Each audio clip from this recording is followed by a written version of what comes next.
Belajar dari Bougainville untuk menatap referendum West Papua. Pembicaraan mengenai proses dan hasil-hasil referendum Bougainville telah jadi sorotan sekaligus memantik perhatian dunia di abad postkolonial dewasa ini.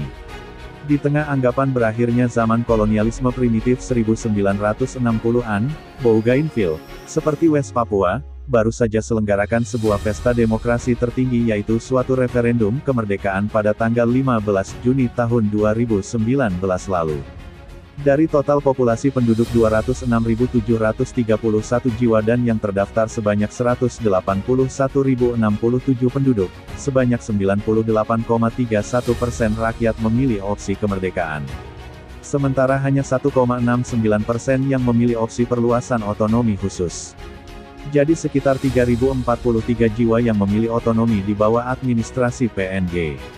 Sedangkan 179.971 jiwa memilih merdeka penuh dari Papua Nugini.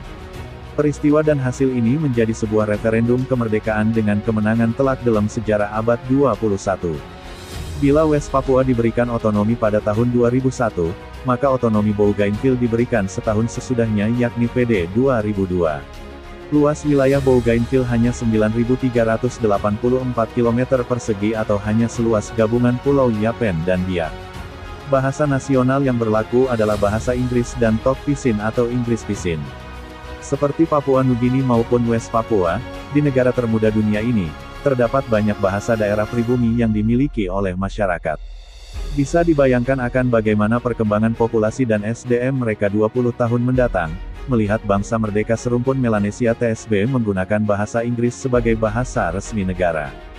Hasil-hasil alam sebagai kekayaan utama Bougainville tentu adalah sektor tambang, sebelumnya pertanian dan budidaya perikanan saat ini.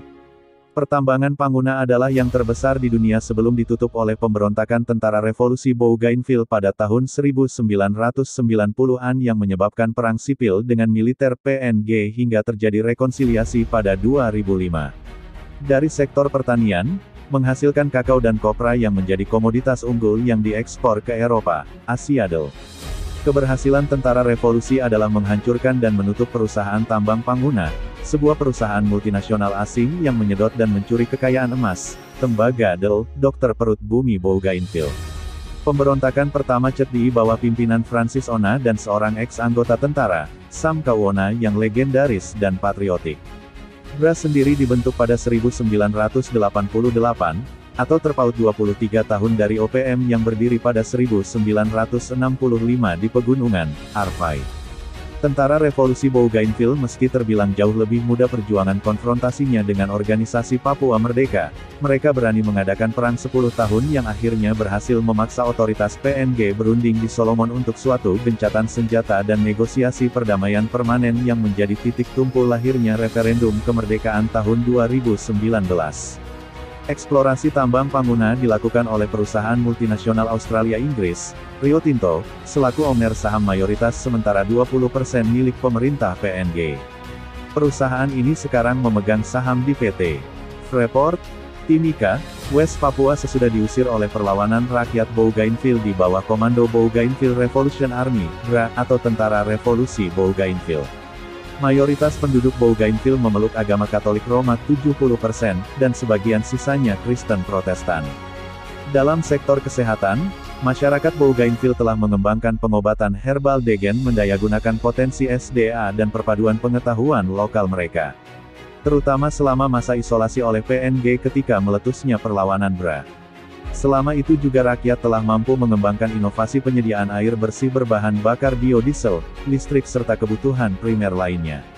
Politik isolasi PNG yang didukung Australia juga Indonesia, pada kenyataannya tak cukup efektif. Masyarakat Bougainville mampu bertahan selama isolasi, blokade. Pasukan perlawanan yang memiliki senjata bekas Perang Dunia II ini, mampu bertahan dan memberikan perlawanan sengit. Solomon dan Fiji diduga mendukung perlawanan Bougainville selama